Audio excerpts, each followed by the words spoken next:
Vamos lá, meus amigos. Graças a Deus, mais um dia. Tô indo para casa. Que Deus abençoe todos vocês. Que a bênção de Deus esteja na vida de cada um de vocês. Que vocês tenham uma noite de paz, uma noite de alegria na presença de Deus. Vamos lá, meus amigos, ouvindo aí a mensagem da palavra de Deus. Tá bom? A palavra de Deus é muito importante nas nossas vidas. Vamos ouvir a palavra de Deus. Deus abençoe.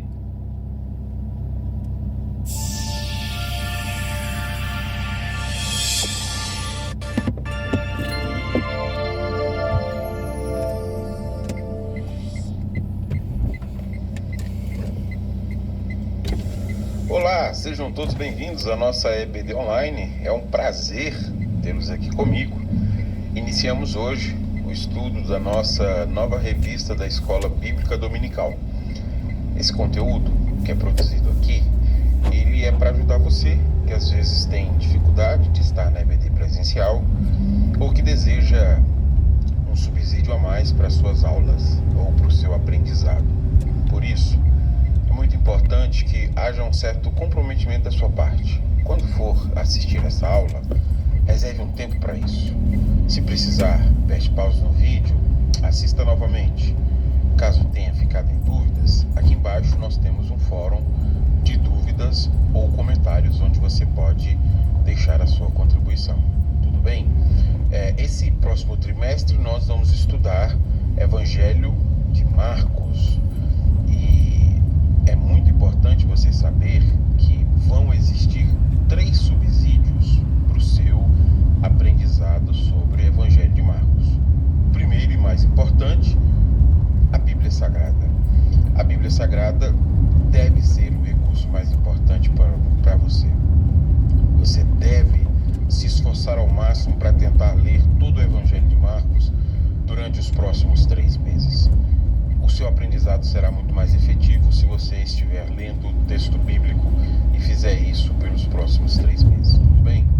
Segundo, a nossa revista da Escola Bíblica Dominical. Você tem disponível para você, pela sua igreja local ou por uma editora, a revista da editora Betel, e você deve ler semanalmente os textos que estão contidos aí. Terceiro, esse vídeo. Veja, esse vídeo não é uma leitura da revista. A revista é um complemento ao que a Bíblia diz, e essa aula é um complemento ao que a Bíblia diz. Então, tanto a revista quanto essa aula são complementos no seu aprendizado sobre o texto bíblico. Por isso que se chama Escola Bíblica Dominical. Não é escola revista dominical, é escola bíblica, porque a fonte central do nosso conhecimento está no texto bíblico. Tanto a revista quanto esse vídeo são produzidos para lhe auxiliar para que você tenha uma correta compreensão do texto bíblico. Então não deixe de ler a sua revista, não deixe de assistir esse vídeo.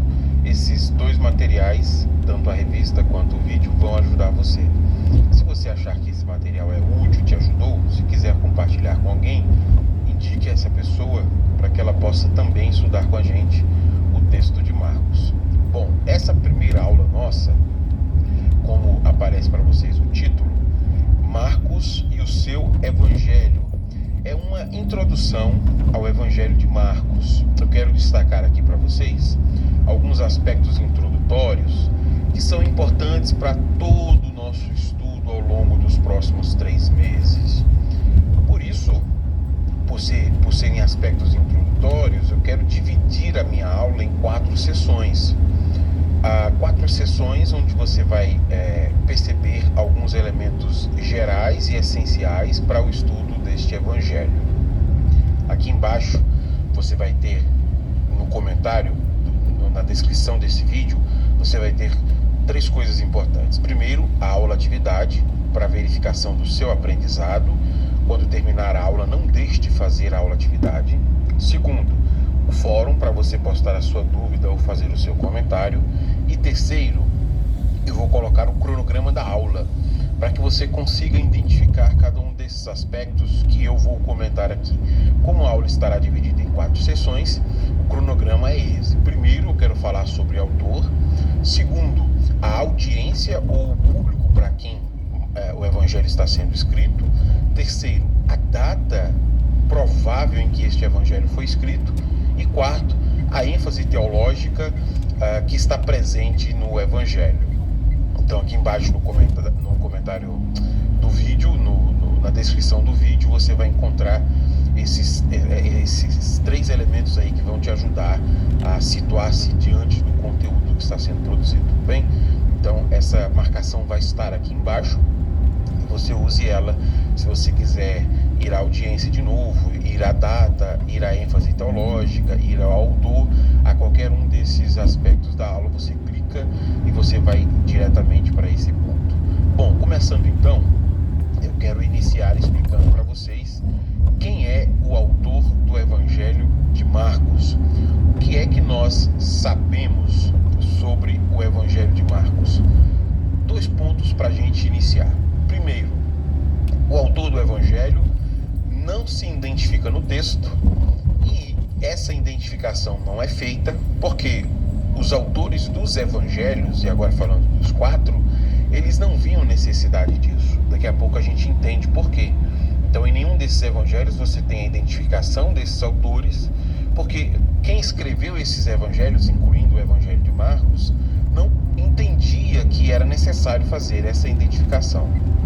Segundo ponto que a gente precisa colocar para introduzir a aula, a falta de identificação se dá porque os autores não achavam que aquilo que escreviam era o evangelho deles. E esse é o ponto central e essencial para a gente compreender por que esses evangelhos não têm lá o nome do autor. Marcos compreendia que esse não era o evangelho das boas novas de Marcos, mas as boas novas de Jesus Cristo, Filho de Deus. Exatamente por causa disso que eles evitam colocar os seus nomes para não serem identificados como biográficos. Esses títulos que foram dados aos evangelhos, eles foram dados posteriormente, Marcos, Lucas, João, Mateus, são títulos que foram dados por volta do ano 70, o ano 100, e quem deu o título a essas cartas, a esses evangelhos, fez questão de reconhecer isso. Ao invés de colocarem o título Evangelho de Marcos, quem colocou o título nesse texto, aquelas pessoas que introduziram o título, fizeram questão de colocar Evangelho segundo Marcos, Evangelho segundo Mateus, Evangelho segundo Lucas, Evangelho segundo João. Por quê? Porque a intenção deles era deixar muito claro para quem recebia essas cartas, esses textos, que esses textos não eram biográficos de Marcos, de Mateus, de Lucas ou de João. Não é biográfico da história deles. Este, no caso de Marcos, é o relato de Marcos sobre Cristo. Por isso, o título que foi adicionado por volta do ano 70 ou ano 100 é Evangelho segundo Marcos, porque é exatamente o relato que Marcos está fazendo sobre as boas novas de Jesus Cristo, o Filho de Deus. Então é muito importante estar claro isso para você, porque não há essa identificação no texto, porque os autores que fizeram o texto tinham isso em mente. Tudo bem, mas nós ainda precisamos responder a pergunta: como é que a gente sabe quem escreveu este evangelho? Para responder essa pergunta, nós podemos utilizar 2 tipos de evidências diferentes. Aquilo que é chamado de evidência externa e a evidência interna. Essas 2 evidências vão nos ajudar a chegar ao autor deste evangelho. O que é a evidência externa e o que é a evidência interna? Leia comigo aí. A evidência externa, que se baseia na tradição cristã. A evidência interna é aquilo que podemos aprender sobre o autor do próprio texto de Marcos.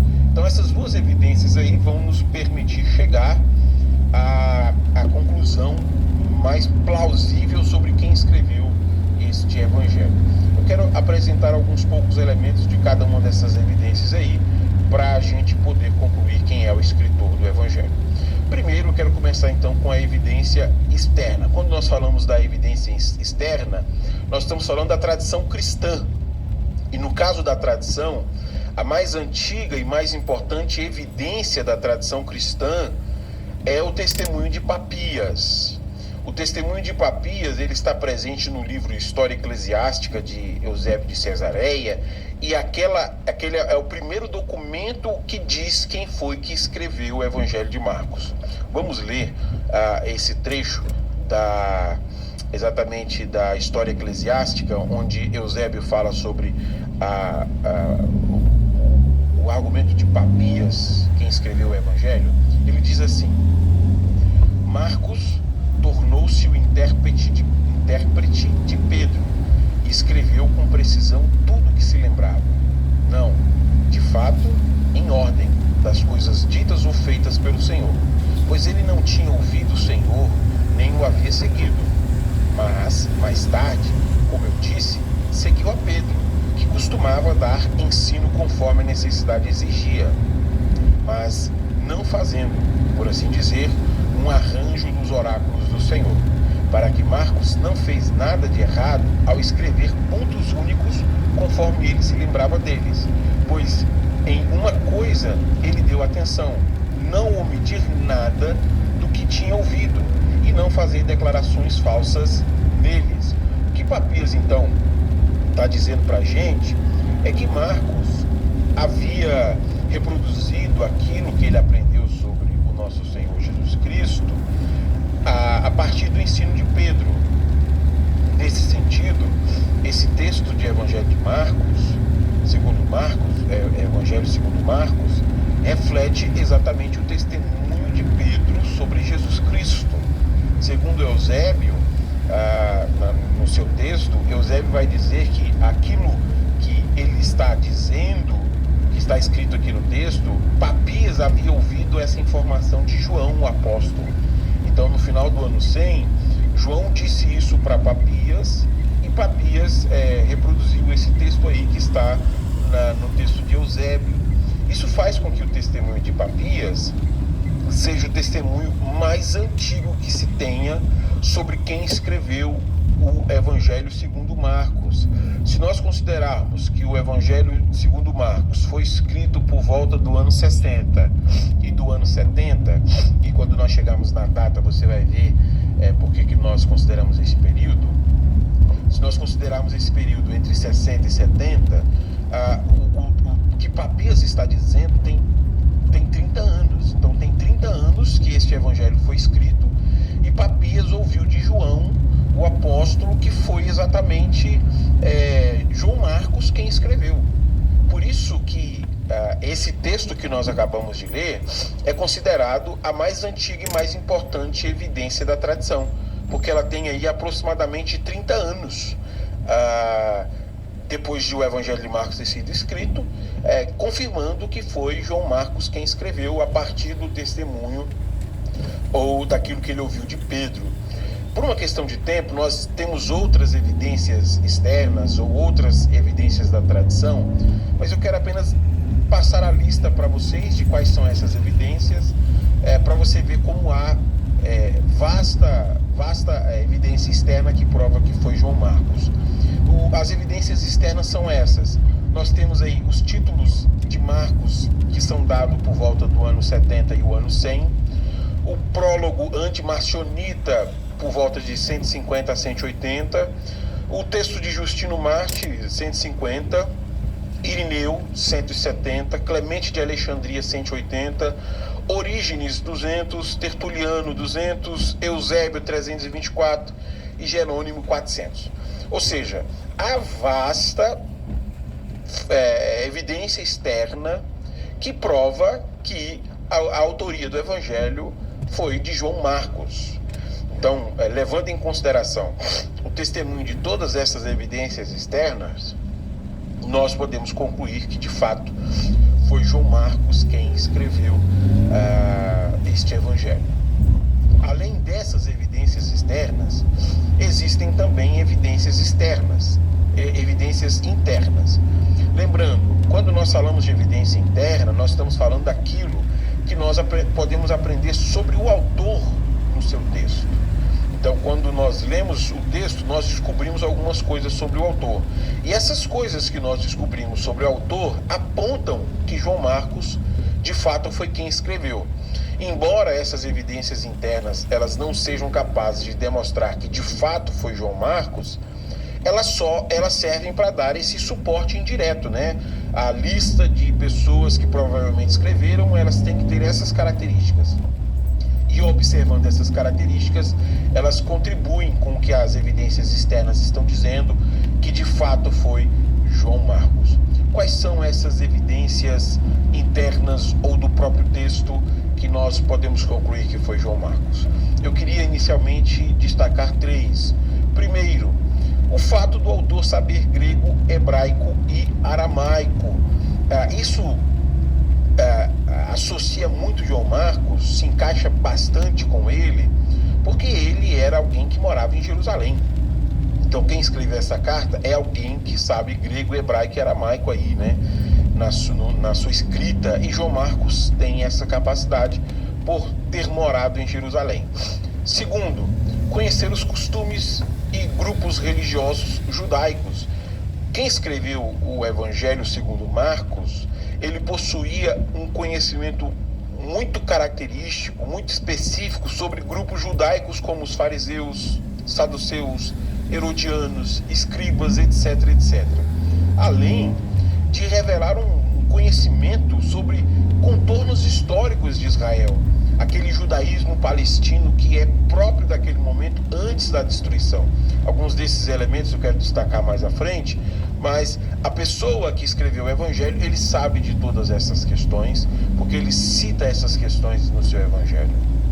Terceiro, apesar de a presença de vários latinismos. O que são esses latinismos? Apesar do texto ter sido escrito em grego, há muito uso do aramaico em seu texto. Então, o texto tem, além do grego, tem essa presença de latinismo ou de outro idioma na construção das frases e nas próprias expressões literais. Então, quem escreveu o texto precisaria ter este conhecimento de grego, aramaico e fazer uso disso aí durante a sua escrita, e isso está muito presente. Essas evidências internas, elas nos permitem concluir que João Marcos se encaixa exatamente na tradição externa, né? na tradição cristã, na evidência externa que diz que foi João Marcos quem escreveu, aponta de maneira muito característica para ele. Mas porque mesmo com essas evidências, tanto internas quanto externas, ainda existem pessoas que duvidam da autoria de João Marcos dessa carta. Essa é uma questão que merece muito destaque, um destaque especial, porque o debate sobre quem escreveu o segundo evangelho, este evangelho que nós chamamos Evangelho segundo Marcos, não é um debate que pretende chegar a um conhecimento objetivo sobre quem escreveu o evangelho. As pessoas que estão discutindo essa questão, que estão botando em xeque as evidências internas e externas, elas não estão procurando achar quem foi o autor. Muito pelo contrário. O debate dessa questão visa desacreditar este relato do segundo evangelho e desacreditar exatamente com um propósito de negar a historicidade de todos os milagres que são registrados em Marcos. Este é um elemento importante, porque quando nós vemos uma discussão que tenta desacreditar João Marcos como o autor deste evangelho, essa discussão tem como objetivo final desacreditar um relato histórico para mostrar que esses milagres registrados aqui não são de fato milagres. Stein aponta isso de uma forma muito clara, o objetivo das pessoas de negarem a autoria de João Marcos. Veja o que ele coloca no seu comentário. Deve-se concluir que o autor não era João Marcos, mas um autor anônimo que acreditou nos relatos fictícios criados pela comunidade anônima e os incorporou em seu evangelho. Ou que João Marcos foi um enganador descarado que criou relatos fictícios para enganar ou edificar a igreja. Então esse ponto que o Sten está dizendo aqui, ele é importante para nós, porque talvez você pense, não tem importância nenhuma de pensar quem escreveu o Evangelho. Mas existe uma implicação aqui importante que o Sten está colocando, que tem a ver sobre a veracidade disso que está sendo dito. Qual é o objetivo dos críticos do Evangelho ao dizerem que não foi João Marcos? Indicar que esses milagres que João Marcos relata nesse texto não são sinais prodigiosos que devem acompanhar a igreja. Muito pelo contrário, isso foi apenas uma invenção de um impostor para fazer as pessoas acreditarem em mentiras. E este é o principal objetivo do neoliberalismo teológico. O neoliberalismo teológico tenta provar que o cristianismo não transcende. Porque o neoliberalismo, ele é uma religião que não transcende. Ele é o social, é a leitura de realidade, não tem essa presença poderosa de Deus. Geralmente quem faz essa crítica à autoria de João Marcos pretende isso, desassociar o poder que deveria acompanhar a igreja para tentar mostrar a igreja como um braço social do evangelho, alguém que contempla as realidades criadas e desfruta dessas realidades.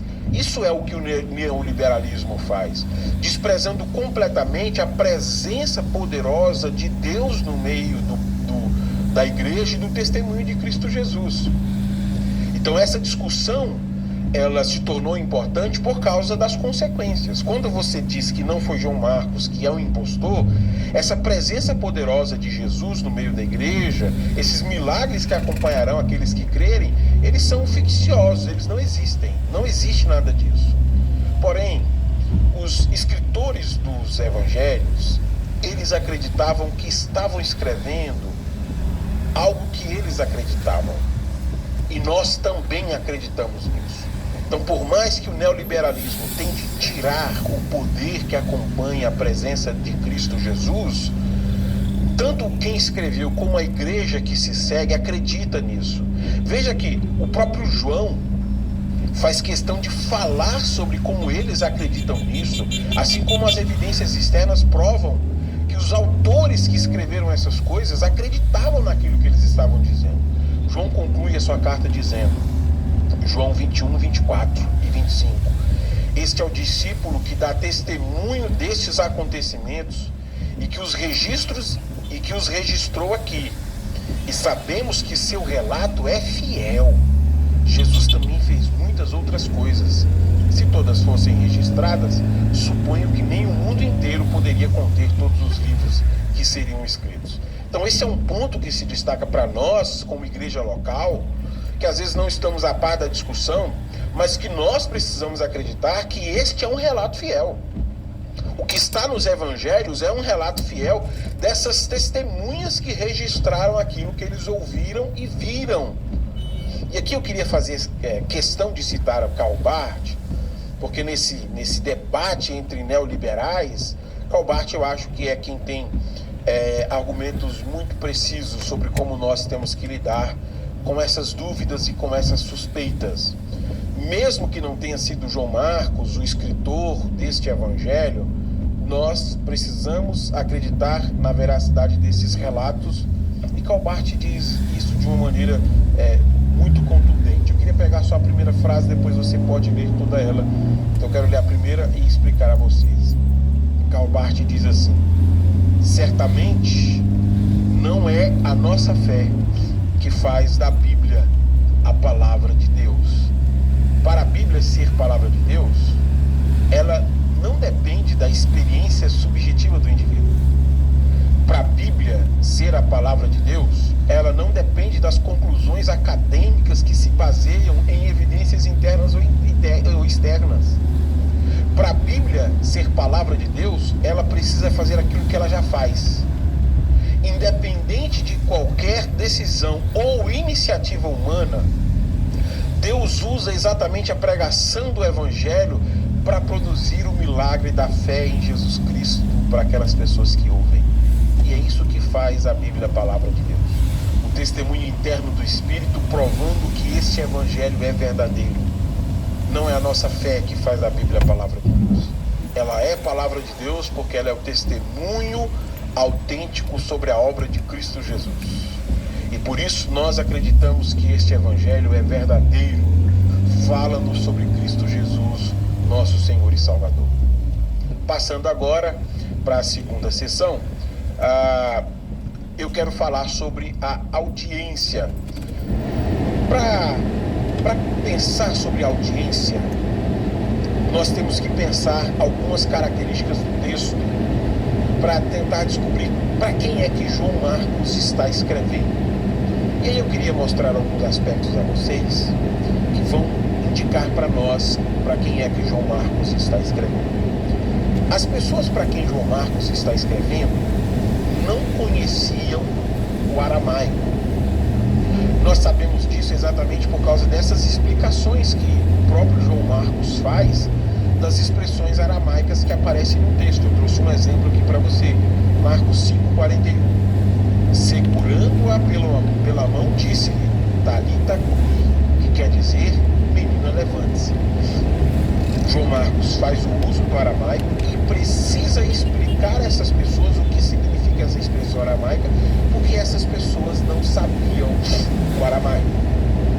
Também sabemos que essa audiência era muito familiarizada com as tradições do Evangelho. Isso porque várias tradições que eram praticadas pelos cristãos, elas não são explicadas aos leitores. Marcos presumia que aquelas pessoas sabiam do que ele estava falando. Deixa eu citar um exemplo aqui para vocês. Veja a forma como Marcos cita a vida do Espírito na vida do crente, sem fazer nenhuma explicação sobre isso. Marcos 1,8. Eu os batizo com água, falando João Batista, mas ele os batizará com o Espírito Santo. Marcos sabe que Jesus batiza com o Espírito, mas não apresenta essas explicações sobre como seria isso. E ele não apresenta essas explicações porque ele presume que os ouvintes sabem sobre aquilo que ele está tratando. Quando o público não sabe sobre o que ele está tratando, o assunto que ele está mencionando, ele faz questão de explicar como aconteceu com o aramaico que nós vimos. Então, quando é uma coisa que o pessoal não sabe, Marcos explica. Então, algum conteúdo que está aqui é conteúdo que as pessoas sabem aquilo que Marcos está falando. Então, nós temos aí práticas cristãs que são comuns para essas pessoas. Ele está escrevendo para pessoas que já conhecem algumas dessas práticas. Outra coisa que é evidente é que esses leitores estavam familiarizados com vários personagens do Antigo Testamento. São feitas referências a Isaías, Moisés, Davi, Elias, Abraão, Isaac, Jacó. Então, terceiro aspecto, essas pessoas para quem ele está escrevendo sabem quem são esses personagens, porque ele está citando pessoas que de alguma forma se tornaram conhecidas para elas. Além disso, frequentemente é feito menção às escrituras do Antigo Testamento, como se eles tivessem acesso a essas escrituras e lessem elas. Olha o exemplo aí, Marcos 12:10. Vocês nunca leram nas escrituras? A pedra que os construtores rejeitaram se tornou a pedra angular. É as escrituras que Marcos está dizendo aqui, é o Antigo Testamento que já estava ali pronto e as pessoas tinham então acesso a esse texto. E ele está fazendo questão de citar um texto específico dos Salmos. Então, fica evidente que essas pessoas estão familiarizadas com personagens e com o texto do Antigo Testamento. Por último, essas pessoas sabiam de questões específicas da região e do império como um todo, como por exemplo o governante de Israel, que era chamado de Sinédrio, quem fazia o governo, e João Marcos menciona isso, Marcos 14:55. E os principais sacerdotes e todo o Sinédrio procuravam algum testemunho contra Jesus para o condenar à morte, mas não achavam nada. Então aquelas pessoas sabiam o que era o Sinédrio. Esses e outros elementos são usados para dizer que João Marcos escreveu para a igreja que estava em Roma. Então são elementos que estão no texto que nos permitem concluir que foi para Roma que ele escreveu.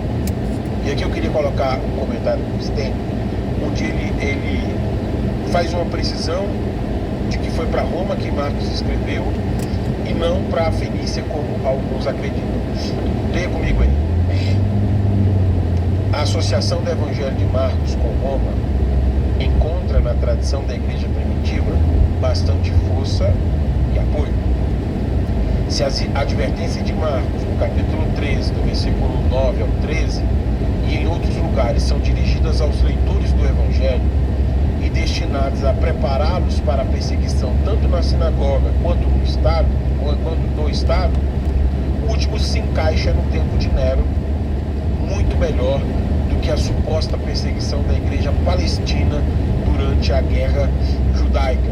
Então, o que o Stênio está destacando para a gente é que esse elemento faz com que o Evangelho ele seja muito mais facilmente associado a Roma do que aos fenícios, porque algumas pessoas acham que ele escreveu para cristãos sírio-fenícios, né? Mas este elemento histórico serve para mostrar para nós que muito provavelmente foram sim os romanos, porque não é conhecido nesse período nenhum tipo de perseguição à igreja no primeiro século, senão aquela que está sendo realizada pelo Império Romano. Então, quando o texto de Marcos foi escrito entre o ano 60 e 70, a única perseguição que está sendo feita aos cristãos é essa que está sendo motivada por Nero em meados dos anos 60. Então, todos esses elementos nos permitem chegar à conclusão de que João Marcos está escrevendo para a igreja que está em Roma. Passando agora para a terceira sessão, eu quero falar sobre a data. Quando foi, provavelmente, que João Marcos escreveu este evangelho? Mais uma vez, Stênio vai nos ajudar. A evidência externa mais forte para datar Marcos vem da tradição. Está associada à origem do evangelho com a morte de Pedro, uma vez que se supõe que Pedro morreu durante a última parte do reinado de Nero, entre 64 e 65 depois de Cristo.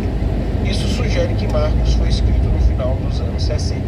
Então, o que Stênio está dizendo para a gente é que quando nós formos pensar a data, nós temos que pensar este elemento da perseguição, para pensarmos no público também, e pensarmos que o Evangelho foi escrito como a morte de Pedro tendo aí acontecido e sendo o eixo motriz para que João Marcos tenha produzido esse testemunho. Algumas pessoas preferem fazer uma identificação com Atos para tentar justificar outras coisas lá, e aí jogam uma data posterior ao ano 70, mas o Stênio acha que é muito mais apropriado nós pensarmos então o Evangelho como sendo resultado da perseguição que a igreja está sofrendo, a morte de Pedro, e João Marcos se escrevendo então para reproduzir tudo aquilo que ele aprendeu de Pedro, e esse Evangelho verdadeiro que está fazendo as pessoas morrerem por amor a Cristo. Então, muito provavelmente, o Evangelho foi escrito entre o ano 60 e 70, por ocasião desses acontecimentos todos. Na quarta e última sessão, eu quero explicar para você as ênfases teológicas do Evangelho de Marcos. Acompanhe comigo essa leitura. Dentro de Marcos, encontramos várias ênfases teológicas. E é claro que, como o vídeo não ficar muito longo, eu quero pegar só a principal, a mais importante do Evangelho. O que está claro desde o início, porém, é que o tema central e dominante de Marcos é de natureza cristológica. Isso fica claro desde o início. Marcos é sobre o Evangelho a respeito de Jesus Cristo, o Filho de Deus. Cada relato em Marcos concentra a atenção do leitor, de alguma forma, em Jesus. Então, o retrato que Marcos faz de Jesus Cristo, o Filho de Deus, é um retrato multifacetado. Por isso que existem várias ênfases teológicas. Para ajudar aquele leitor a entender quem era Jesus, Marcos apresenta alguns destaques. Primeiro, Marcos apresenta os milagres de Jesus. Segundo, Marcos apresenta as palavras e as ações de Jesus. Terceiro, Marcos apresenta os títulos que são dados a Jesus. E esses três elementos aqui são mais importantes das ênfases teológicas, porque eles apresentam para nós o tema central deste texto. O Evangelho segundo Marcos tem como tema central o que está escrito em Marcos 1:1, o Evangelho a respeito de Jesus Cristo, Filho de Deus. Essa é a ênfase teológica essencial e principal do Evangelho, para explicar para os seus ouvintes ou para o seu público sobre isso. Repetindo, Marcos fala sobre os milagres de Jesus, as palavras e ações de Jesus e os vários títulos que ele vai dar a Jesus. Só que daria para a gente fazer uma outra aula apresentando todas essas ênfases, mas durante o trimestre nós teremos a oportunidade de estar aqui estudando com vocês, e eu convido você a participar sempre das nossas aulas para que nós possamos juntos estudar alguns elementos importantes do Evangelho de Marcos todos os dias, todas as semanas aqui na nossa EBD Online, tudo bem? Eu espero você então na próxima aula para que a gente possa iniciar a exposição, explicação e aplicação de textos bíblicos deste Evangelho. Até a próxima aula então.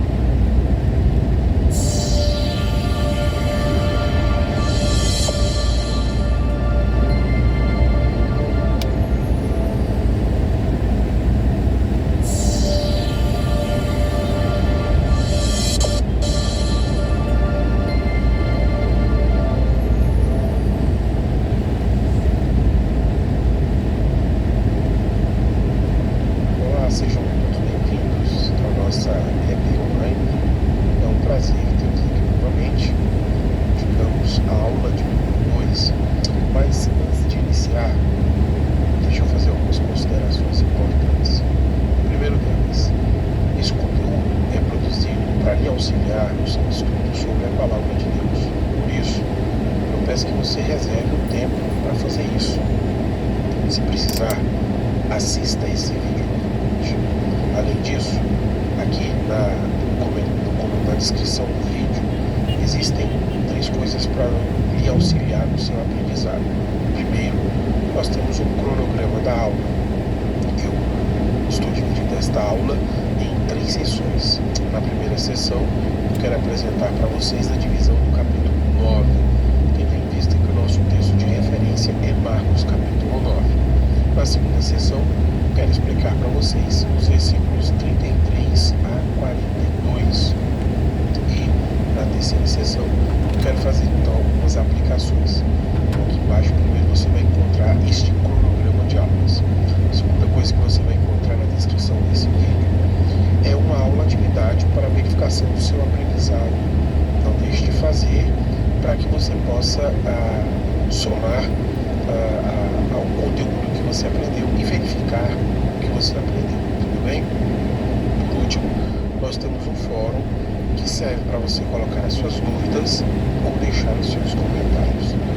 Além disso, eu queria pedir que, se você for edificado neste vídeo, se ele lhe auxiliar, você também pode compartilhar com alguém para que esse estudo sirva a outras pessoas. Vamos começar então com a primeira sessão. Na primeira sessão, eu quero apresentar para vocês a maneira como está dividido o capítulo 9 de Marcos. Observe comigo aí na tela. Primeiro, nós temos aquela pergunta clássica de Jesus, né? Quem as pessoas dizem que eu sou? A resposta de Pedro, a repreensão de Jesus a Pedro, e logo depois da repreensão, Jesus faz um convite a seus discípulos. Isso vai do capítulo 8, versículo 34, até o capítulo 9, versículo 1. Logo em seguida, Jesus é transfigurado, capítulo 9, versículo 2 a 8, do versículo 9 ao versículo 13, o Filho do Homem e o retorno de Elias é nos apresentado. Depois do versículo 14 até o versículo 29, Jesus realiza um exorcismo difícil. Penúltimo, do versículo 30 e 32 ao 32, há uma predição da segunda paixão de Cristo. E por último, o capítulo 9 encerra com os ensinos de Jesus sobre o discipulado, versículo 33 a 50. O foco do nosso estudo hoje é nessa última parte, os ensinos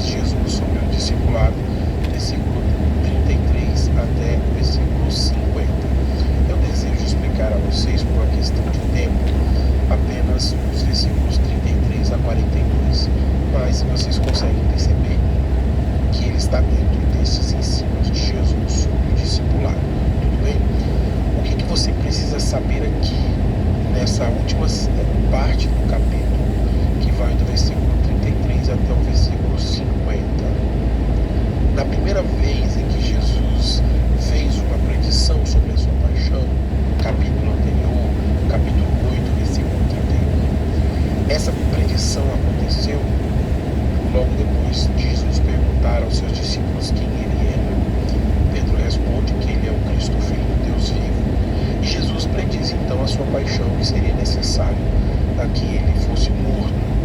Essa predição ela vai ser acompanhada por um erro por parte dos discípulos. Versículo 32 e 33, no capítulo 8, Pedro repreende Jesus. Isso resulta naquilo que nós conhecemos como sendo uma repreensão muito severa de Jesus a Pedro, onde Jesus se vira para ele e diz: afaste-se de mim, Satanás. Por que isso é importante você saber isso? Porque aqui no capítulo 9, essa mesma estrutura vai ser repetida. Pela segunda vez, Jesus vai fazer uma predição sobre a sua paixão, e logo após essa predição, haverá um novo erro cometido por parte dos discípulos, que é que vai resultar nos ensinamentos de Jesus sobre discipulado, do versículo 33 ao versículo 50. Então esse texto que nós vamos ler, que nós vamos estudar hoje, está relacionado ao erro dos discípulos de não compreenderem as implicações da paixão de Jesus na sua própria vida. Já que Jesus precisa morrer, isso tem implicações para o nosso ministério apostólico, para a nossa vida como discípulo de Jesus, e eles não conseguem fazer essa associação. Então é isso que nós veremos nos ensinos de Jesus sobre o discipulado. Vamos começar então, segunda sessão. Eu começo a explicar para vocês o versículo 33 a 42. Vamos começar com o versículo 33 e 34. Depois de chegarem a Cafarnaum e se acomodarem numa casa, Jesus perguntou aos seus discípulos: sobre o que vocês discutiam no caminho? Eles não responderam, pois tinham discutido sobre qual deles era o maior. Se no capítulo 8 Jesus pergunta quem as pessoas dizem que ele é, aqui a pergunta de Jesus é sobre o que eles estão discutindo. Então Marcos começa nos dizendo que quando eles chegaram em Cafarnaum, Jesus pergunta a eles o que é que eles estavam discutindo durante o caminho. Mas veja que Marcos não especifica para a gente onde aconteceu isso, se foi na casa de Pedro, se foi na casa do próprio Jesus ou em outra casa. Porque o foco de Marcos aqui não está onde aconteceu isso, mas o foco de Marcos está no que está acontecendo. Então não é na casa de quem aconteceu, mas o que está acontecendo que fez com que esses discípulos discutissem. E sobre isso que aconteceu, Jesus indaga para eles: sobre o que vocês discutiam no caminho? E eles não responderam. Esse silêncio dos discípulos revela que eles estão muito cientes que Jesus não aprovaria aquela discussão. Não aprovaria porque o assunto da discussão tinha a ver sobre a grandeza humana. Qual deles era o maior? Veja como Jesus lida então com essa discussão sobre a grandeza humana. Versículo 35 ao 37. Jesus se sentou, chamou os 12 e disse: quem quiser ser o primeiro, que se torne o último e servo de todos. Então colocou uma criança no meio deles, tomou-a nos braços e disse: quem recebe uma criança pequena como esta em meu nome, recebe a mim. E quem me recebe, não recebe apenas a mim, mas também ao meu Pai que me enviou. Marcos começa dizendo que Jesus se senta para falar o que ele tem a dizer sobre aquele assunto que eles discutiam, quem era o maior deles. Ao especificar que Jesus está se sentando, Marcos tenta mostrar que Jesus está assumindo um papel de mestre, porque costumeiramente é assim que os mestres faziam para ensinar os seus discípulos. Então, ao colocar Jesus tomando um assento para falar, Marcos está especificando que este costume de época está sendo feito por Jesus. Ele está assumindo o lugar de um mestre para ensinar seus discípulos sobre aquilo que eles estavam discutindo. E o que Jesus faz então, depois de estar sentado e tomando a posição de um mestre para ensinar, é citar para eles um ditado.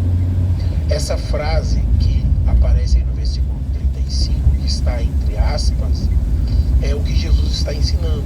Veja novamente aí. Quem quiser ser o primeiro, que se torne o último e seja servo de todos. Então Jesus cita um ditado, e este ditado é ilustrado no versículo 36 por uma parábola. Mas você sabe o que são as parábolas? Geralmente as parábolas que aparecem aqui no texto bíblico são histórias retiradas do cotidiano que são contadas com o intuito de tirar valiosas lições. Então o que Jesus faz é ilustrar este ditado no versículo 35 com uma parábola no versículo 36 para tirar lições disso que ele deseja ensinar. E aí Jesus coloca então uma criança no meio deles e pronuncia o versículo 37. Então Jesus está ilustrando com esta parábola e diz a eles: quem recebe uma criança pequena como esta em meu nome, recebe a mim. E quem me recebe, não recebe apenas a mim, mas também ao meu Pai que me enviou. Aqui, eu preciso colocar um comentário do Stein sobre o contexto histórico para nós compreendermos precisamente o que Jesus está dizendo. Sem entender esse contexto histórico, a gente não entende o objetivo de Jesus, o alvo de Jesus e o que ele está ensinando aos seus discípulos. Então preste atenção nesta leitura. O significado de Marcos 9,37 é melhor compreendido à luz da posição das crianças no mundo antigo. Ao contrário da idealização atual das crianças, o primeiro século não foi uma época voltada para crianças. As crianças não foram romantizadas como exemplo de inocência e pureza, como a gente gosta de pensar hoje, né? Pelo contrário, incapazes de cumprir a lei, as crianças pequenas eram vistas no judaísmo, na melhor das hipóteses, como fracas, ou ainda não pessoas da aliança. Assim, receber pessoas tão insignificantes significava humilhar-se e tornar-se o último e o servo de todos. Então deixa eu explicar para vocês essa questão de contexto histórico, porque ela é muito importante. O que está sendo dito aqui pelo Stein é muito importante para nós compreendermos essa passagem bíblica. Ao invés de uma visão romântica, né, que pensa a criança como um exemplo de inocência e pureza, na Palestina do primeiro século, ser uma criança era sinal de debilidade. Era sinal de debilidade porque se entendia que as crianças eram incapazes de cumprir a lei. Então as crianças eram vistas como pessoas ainda não sendo da aliança. É isso que Jesus está chamando a atenção. Agora, sabendo desse contexto histórico, vamos ler a passagem novamente para a gente compreender o que Jesus está colocando. Veja comigo então. Quem recebe uma criança pequena como essa em meu nome, recebe a mim. E quem me recebe, não recebe apenas a mim, mas também ao Pai que me enviou. Jesus está dizendo que receber pessoas tão insignificantes exigiria uma certa humilhação pessoal. Para que isso acontecesse, uma pessoa precisaria se ver como um servo de todos, a última na escala social. Pois receber uma criança envolve exatamente se humilhar e servir aqueles que geralmente ou normalmente deveriam servi-lo. Então, de forma prática, o que Jesus está dizendo é que, ao invés de vocês se considerarem os melhores, que merecem ser servidos, que vocês se considerem servo de todos. Mas observe que interessante. Apesar do discípulo se rebaixar a uma classe social inferior para que ele possa servir a todos, quando o discípulo faz isso, ele não deve ser visto pela sua própria classe social, mas pela classe social daquele que o enviou. E é por isso que Jesus diz: quando vocês receberem uma criança quando vocês receberem aqueles que se colocam como inferiores, vocês estão recebendo a mim. Então esse ditado do que Jesus está dizendo é um ditado, uma compreensão muito comum no mundo antigo, que um emissário ele deve ser tratado com o mesmo respeito e dignidade daquela pessoa que o enviou. O ponto, portanto, que Jesus está focalizando é que para o discípulo poder servir a todos, ele precisa se colocar abaixo da classe social de uma criança, que é essa que disse a vocês. Uma criança que é tida ali como alguém que não faz parte da lei, porque tem incapacidade de seguir a lei. Se o discípulo for servir a todos, ele tem que se considerar abaixo da criança. Não tem a ver com uma visão romântica dos nossos dias, né? Da criança ser sinal de pureza, não tem nada a ver isso. Tem a ver com você se colocar como inferior a todos, para que você possa servir a todos. O menor na escala social judaica era a criança. A pessoa que está querendo ser um discípulo de Jesus precisa se colocar abaixo da classe social menor do judaísmo, que era a criança. E ele faz isso exatamente com o intuito de servir os menos favorecidos ou a todos. Ele precisa ser servo de todos e para isso ele não pode se considerar alguém de status social elevado. O que Marcos faz então é ilustrar de forma muito prática isso que Jesus acabou de fazer, de ensinar. Isso que Jesus acabou de ensinar vai ser ilustrado e vai nos permitir compreender um pouco mais claramente. Veja comigo então, versículo 38 a 40. João disse a Jesus: Mestre, vimos alguém usar seu nome para expulsar demônios. Nós o proibimos, pois ele não era do nosso grupo. Não o proíbam, disse Jesus. Ninguém que faça milagres em meu nome falará mal de mim a seguir. Quem não é contra nós é a favor de nós. Marcos começa ilustrando essa questão que Jesus acabou de ensinar, citando um incidente que envolve um exorcista desconhecido. Ele é desconhecido porque é alguém que não era associado aos discípulos. Apesar disso, ele está expulsando demônios e faz isso com sucesso. E faz isso com sucesso em nome de Jesus. Os discípulos então respondem a Jesus: como ele não é um dos nossos associados, nós o proibimos, porque ele não era do nosso grupo. E Jesus responde para eles: olha, não façam isso, não proíbam. Quem não é contra nós é a favor de nós. O ministério, como o desse exorcista, traz glória ao nome de Jesus, não deve ser impedido, mesmo quando ignoram nós, porque o importante é ele, não nós. Isso então complementa para a gente a conexão com aquilo que acabou de ser dito. Mesmo um discípulo de Cristo, uma pessoa desconhecida, está expulsando demônios em nome de Jesus. Apesar de ser desconhecida, ela faz isso em nome de Jesus. Por isso, essa pessoa representa o próprio Cristo naquilo que faz. E por isso que os demônios se submetem a ele. Olha que interessante.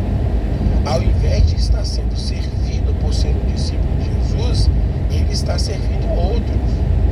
Mas essa outra pessoa que ele está servindo é um homem indigno. Não é um homem respeitável. É uma pessoa que está possuída por demônios. Será que uma pessoa de um estado social tão baixo deveria ser servida por alguém? Marcos está indicando que sim. Ao se colocar como servo de todos, o discípulo de Jesus decide servir até os indignos, até aqueles que são possuídos por demônios. Então o que Marcos está nos ilustrando é que de forma bem prática é assim que um discípulo deve fazer. Ele é desconhecido, ele não faz parte do grupo, mas ele tem representatividade porque ele faz isso em nome de Jesus. E mesmo sendo desconhecido, para poder servir pessoas indignas, ele se colocou abaixo do pior estado social. E aí Marcos ilustra mais uma vez, mostrando como Jesus conta um ditado a respeito de dar um copo de água. E aqui essa ilustração, portanto, é a final que eu quero explicar a vocês, porque vai trazer bastante luz para o que nós estamos vendo. Veja comigo o versículo 41 e 42. Eu lhes digo a verdade, se alguém lhes der um copo de água, porque vocês são os seguidores de Cristo, essa pessoa certamente será recompensada. Mas, se alguém fizer um destes pequeninos que confiam em mim cair em pecado, seria melhor que lhes amarrassem ao pescoço uma grande pedra de moinho e fosse jogado ao mar. Nesse ditado, por que uma pessoa deu um copo de água a outra pessoa? Porque ele é um discípulo de Jesus. De igual maneira, nesse ditado, por que uma pessoa decidiu fazê-la tropeçar? Porque ele é um discípulo de Jesus. Então, em ambos os casos, Jesus está tratando sobre a forma como seus discípulos são tratados por outras pessoas. Essa advertência de Jesus serve para dizer que, apesar dos seus discípulos se tornarem os menores na escala social, pois esse discípulo está disposto a servir até os indignos, apesar disso, as pessoas, ao receberem esse discípulo, estariam recebendo o próprio Cristo, e Jesus diz que é o próprio Deus. Portanto, ao rejeitar o discípulo de Jesus, a pessoa também está rejeitando a Cristo e também está rejeitando a Deus. É nesse sentido que o que Jesus está dizendo de fazer um crente tropeçar diz respeito exatamente àquilo que é feito contra o discípulo. Se nós pegarmos o exemplo anterior deste exorcista desconhecido, ao proibirem aquele exorcista desconhecido de representar Cristo aos indignos, ao dizerem para ele não fazer, aqueles discípulos estavam se tornando como pedra de tropeço. Isso porque, ao fazer com que um discípulo perca a sua compreensão sobre a sua condição social, ele é um servo de todos, mas começar a elitizar ou restringir a representatividade do Evangelho, os discípulos ficam como esses homens de Cafarnaum, discutindo quem é maior. É isso que é servir de pedra de tropeço. Ao invés de compreenderem que eles foram colocados como os menores de todos, para poderem servir a todos, eles ficam discutindo quem é o maior. O que Jesus faz então é dizer que as pessoas que induzem a essa compreensão errada, Deus tratará com um juízo mais severo no dia final. É isso que é servir como pedra de tropeço. É impedir que os discípulos de Jesus, pela representatividade de se colocarem numa escala inferior, mesmo não fazendo parte do grupo principal apostólico, mesmo sendo desconhecidos, sejam impedidos de cumprir a missão para o qual eles foram designados por Jesus para cumprir. Bom, tendo explicado a vocês, eu gostaria então de passar para a última sessão, que é a aplicação. Eu queria fazer algumas aplicações sobre como nós somos desafiados por esse texto a considerar isso que Jesus está ensinando. Primeira aplicação: a honra do discípulo não está no seu status social, mas na representatividade daquele que os enviou. Isso que Jesus está dizendo merece uma reflexão profunda por cada um de nós. Como você acha que você será honrado? Recebendo um status social mais elevado dentro da sociedade ou dentro do grupo religioso? Pelo que Jesus está nos dizendo, nós devemos nos sentir honrados exatamente pela representatividade. Eu represento o próprio Jesus aqui. Então não é o status social, porque o status social me impede de alcançar e de servir a todos. Nós começamos a restringir quem pode ou quem não pode ouvir o Evangelho. O status social faz com que o Evangelho se torne o Evangelho das elites, ou do grupo que a gente gosta. Você consegue imaginar isso? a gente pensando em construir uma igreja de pessoas que a gente gosta, de pessoas que a gente tem afinidade, isso não é evangelho. Isso é um clube ou uma seita. Porque o evangelho, ele é para todos. E para que nós possamos alcançar a todos, nós devemos aceitar a honra de rebaixar a nossa própria classe social para nos tornarmos servos de todos e assim podermos representar a Jesus. Então a honra não está em nós, mas no Cristo a quem nós representamos. É muito importante você entender isso. Segunda aplicação: ao se colocar como servo de todos, o discípulo de Jesus decide servir até aos indignos. Para que a gente consiga servir aos indignos de uma sociedade, é preciso se colocar como inferior a eles. Se você acha que você é muito grande dentro do seu estado social para servir aos indignos, você não é um discípulo de Jesus. Porque os discípulos de Jesus precisam servir a todos. E para isso, eles precisam se colocar como os inferiores e considerar os outros como os superiores a eles mesmos. E se preciso servir aqueles que não mereciam ser servidos, aqueles que são excluídos pelas outras classes sociais. Nós só conseguiremos fazer isso quando nós nos colocarmos como servos de todos. Aí o evangelho estará acessível a todas as pessoas, quer sejam ricas ou pobres, quer tenham casa própria ou não, quer tenham carro ou não, quer sejam pessoas de bem, quer sejam marginais sociais. O evangelho precisa estar disponível a todos. E para isso, nós precisamos nos colocar como servos de todos. Senão, nós começamos a selecionar as pessoas que vão entrar no grupo pela nossa preferência social. E aí, a igreja local se torna exatamente um grupo de amigos, mas não um grupo de salvos. A igreja local não é um grupo de amigos apenas, é um grupo de salvos. Pessoas mais distintas, de classes sociais mais distintas, que foram alcançadas pelo único evangelho, que está disponível a todos aqueles que querem ver Cristo como salvação. Terceira aplicação: o evangelho nunca foi sobre nós, sempre foi sobre Jesus.